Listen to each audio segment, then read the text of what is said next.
the application that's been put forth that I think are fairly questionable.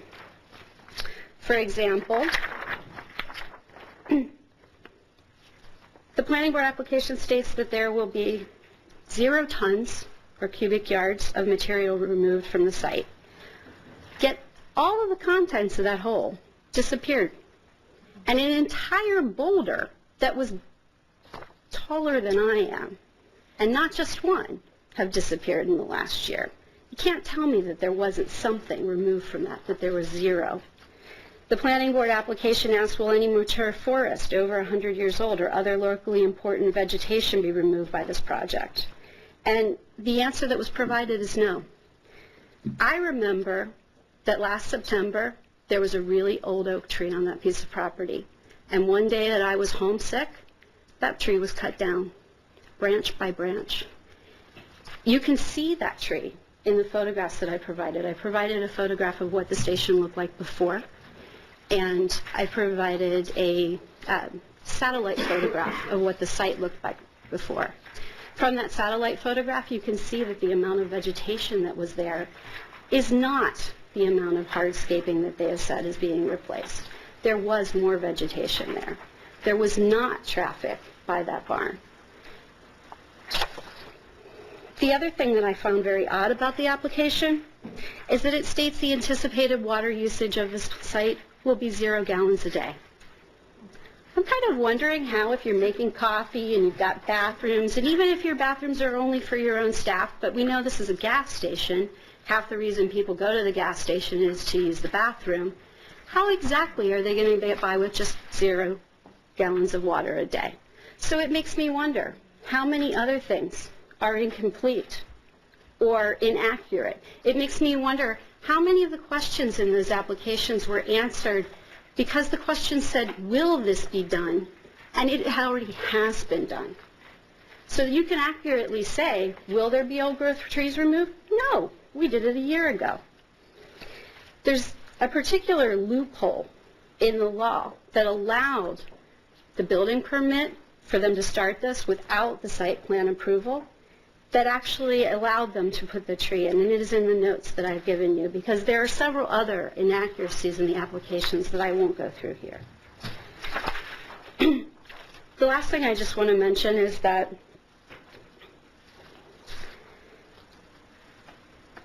when we were here a month ago, on October 18th, and I believe Mr. Gibbons asked why it was that this project has been going on for the last year, and this is the first time the planning board has seen a site plan application.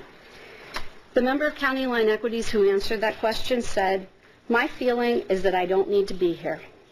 There was a difference of opinion, so I decided to come.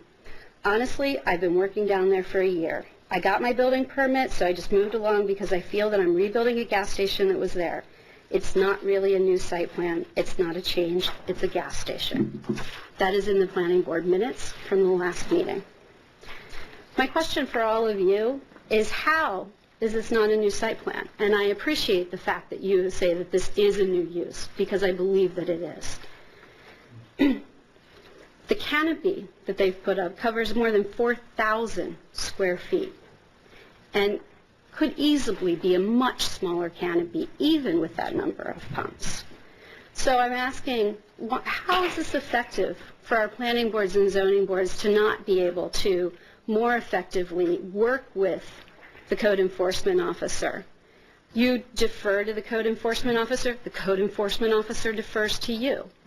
The zoning board defers to the code enforcement officer. The code enforcement officer defers to you. You go in a circle trying to get any kind of answer, trying to figure out how any of this has happened, and it is not in the best interests of this town to be able to uphold the comprehensive plan that we've approved if we continue to allow the process to go in this way. I was told that the zoning and planning boards are not allowed to take into account the fact that County Line Equities broke the law by continuing to build without the variance and site plan approval, and that you have to ignore that as you consider whether you should approve this plan. And I'd like you to consider something else as well.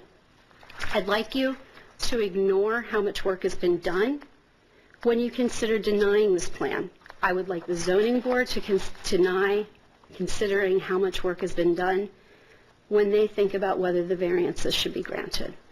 Because you can't let this company and you cannot let this development get away with doing what they've done.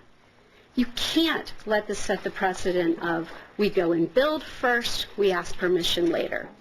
If anyone pays attention to an argument that says we've spent a lot of money, it looks really great, you know, it's going to cost us a lot to pull it down, we would have to change the plan, we'd have to go and do this, we'd have to go and do that, ignore those arguments, because that does not matter. If you can't consider the fact that the law is broken, you can't consider what the consequences are for the developer to deny the plan. I think that your job, our job as citizens, is to really continue to work to help Philipstown to remain with its character. It's the reason that many people move here. It's the reason that many people stay here. And as the previous speaker said, it really would change the character of that corner to let that canopy stay. It would change the character of the corner to let that traffic pattern change. The country road and the meadow across the way and the Appalachian Trail and the people who come here is what makes this an exciting place. And it's what makes that corner really great. And I think it's great that they're talking about green technologies, and I think it's great that they're putting in biodiesel, and I think it's great that they're talking about organic coffee. Those are all things that are in keeping in character with the town. I think it would be very important that we ask them to also keep in character with the town by scaling the project back and asking for smaller variances. Thank you. Thank you.